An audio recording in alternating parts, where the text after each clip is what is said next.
Hey, what's going on, everybody? Taco here, and today I'm going to be showing you how to make a zombie-powered villager trading area. This is going to give you big discounts. It's not going to leave it at 1 emerald because for some reason it won't work like that, but before I begin this video, um, whenever making this, whenever getting the villager, like if the villagers need to be zombified, which they do need to be zombified, it needs to be in hard mode. You need to be in hard mode for them to be zombified and not killed. So, since we got that out of the way, let's begin. So, to see what's going on in this, I'm going to be using glass for this demonstration. I recommend using glass for some of the walls so you can see where the zombie is so you don't suffocate him. Next, you're going to need a base block. I'm going to use smooth quartz block. And you're going to need some slab to get like 2.5 levels high because of how this is built. And this only works as of 1.16 Bedrock. If you play on Java, there's a much easier version of this. I might make another video. I don't have Java, I just know it works. But if they made a patch or something, that's not my problem because I don't play Java. So anyways, we're also going to need sticky pistons, we're going to need redstone, and we're going to need levers, and if I remember correctly, obviously a workbench, and for that I'm going to use lecterns because I love librarian villagers. So we're going to make a area where this is going to be a wall, villager area, wall dividing another villager, wall dividing another villager, and then an ending wall.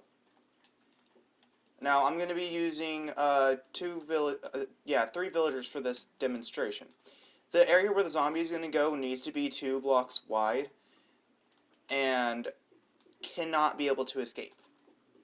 And the zombie, if it's able to hold something, it will not despawn. You could still name it, but I don't know if that really helps anything. I'm pretty sure it does. So they don't need to hold something that you drop at them in order for them to not despawn. So you want to have glass at 3 high. You don't need glass, but it's just recommended so you can see where the zombie is, so you don't suffocate him from the piston. And I'll show you why you need a piston later and how they would suffocate. So we want to fill this area in, and we're going to need to bring this up another level because the sunlight can get through this one slab, so the zombie will burn. And next, what we're going to do is we're going to put this right here. Next, put another slab right here, just like this. Now we can get through here, but villagers cannot because they are exactly I'm pretty sure they're exactly 2 blocks tall, but the player that you are and a zombie and the player are the exact same height, so they can get through this because the player is less than 2 blocks high. It may seem like that, but if I were to take off my helmet, I am less than 2. Well, I think we're less than 2 blocks high. I'm not 100%. I just know that villagers have a higher hitbox, so they can't escape that area. So next, this slab right here is going to be controlled by a piston. So we're going to, this is a bit tricky, but we want to have this right here in a piston. Basically, the area where there is an extra slab, just break the slab on top and then put that there. If they end up suffocating, just put like a block on top so that they don't burn at the same time, so the zombie is less likely to actually burn and suffocate to death, which would not be good. And then we put redstone right here and a lever. The lever will make this block into a power source, powering this redstone, and then powering this block, which is going to emit a signal to the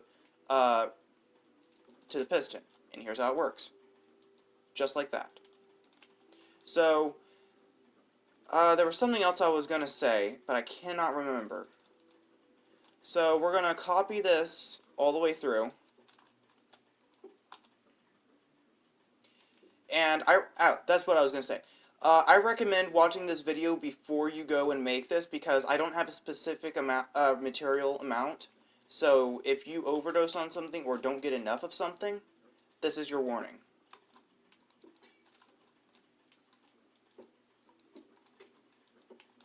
Okay, pop those back there. Do that, and there. Oh, forgot that lever. Okay, so next, what we're going to need to do is bring your villagers in. You could do this by minecart, or for me, it's easier because I can literally just spawn them in, so you can see how it works. But you need to get them into a minecart, put their bench on, and then break the minecart so they can't escape. A good representation is about to be shown. So let's get our villager. Where's the villager? There's a villager. Right here. Oh, that's a child. That's no. It's not what I wanted. Okay. So. No, can't have these guys. Okay, finally. See, they can't escape. They try to, and they try, but they can't. Now, if I were to put this right here, well, they still can't go through. They try to stop. They eventually stop because they can't even see an exit. But if you flip it back up, they try to get out. This means that this thing is working.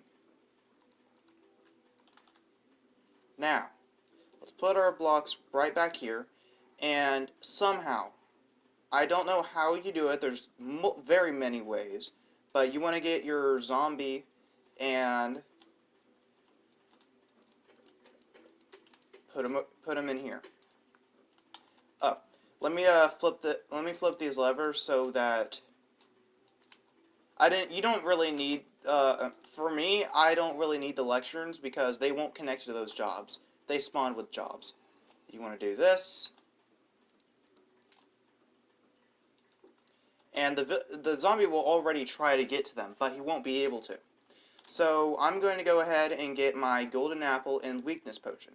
If you and I'll show, and this will also show you exactly how to cure zombie villagers. So whenever you find your weakness, splash potion of weakness, it has to be splash potion so that they get the effect. And then you want to get your gapple or your golden apple. Enchanted golden apples won't work. So if you're so rich and you have stacks upon stacks of golden apples somehow, it will not work. You're just wasting your time. And I just didn't mean to do that. That step was supposed to be whenever they're zombified. Okay. The zombie can get through. I mean, like, he can hit the villager, but he can't actually, like, somehow he can't get in. I think he's only jumping because the villagers are jumping, and he eventually zombifies them. And it should take about 7 hits. Oh, right, he's weakened. That's why it's not working as well. Okay. I have weakness as well, that's why it took longer to kill him. Okay.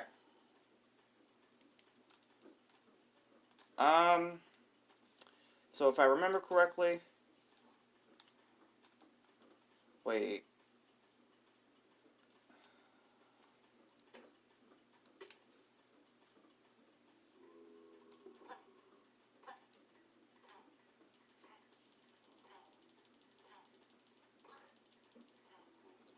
I think this is how it's supposed to be done. Wait a minute, would this work? No, it won't. So obvious... Okay, so he will be able to get to them regardless. And he got out. I was trying to prevent that, but this stupid zombie wouldn't get out of the way. So obviously it does work. Let me go ahead and get this guy out of the way and redo.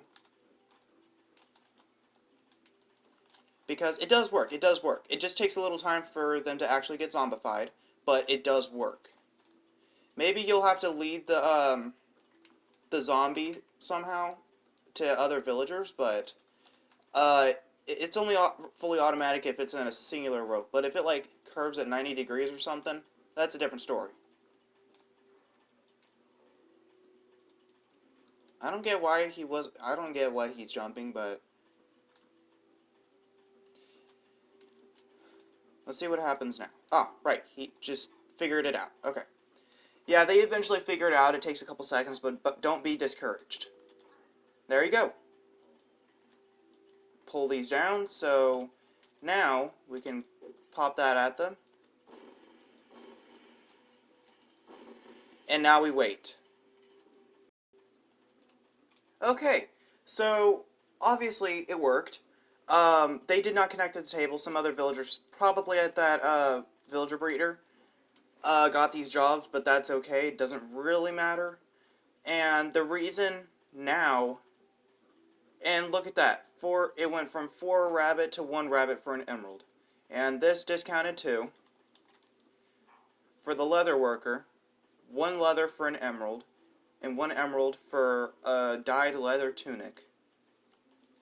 And for the fisher, 4 coal for an emerald, and 1 emerald for a bucket of cod.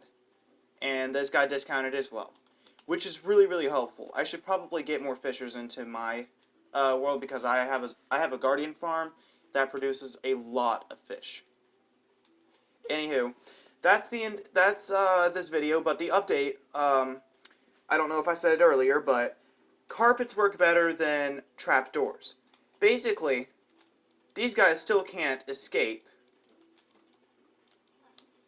These guys can't escape, but the zombie can easily access them faster. So, there's the update. And for some reason, he's still jumping, but he can still hit the villager, which is good. Let's help him figure out that he can't get him through there. And there we go. His AI updated and realized that is a block right in front of his face. So he's like, oh, there's a block there. I'm going to move.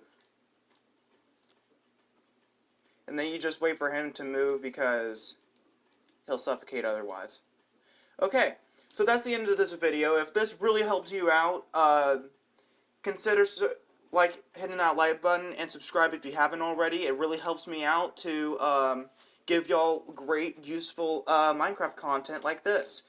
And if this really helped you out because of the discounts, you're welcome.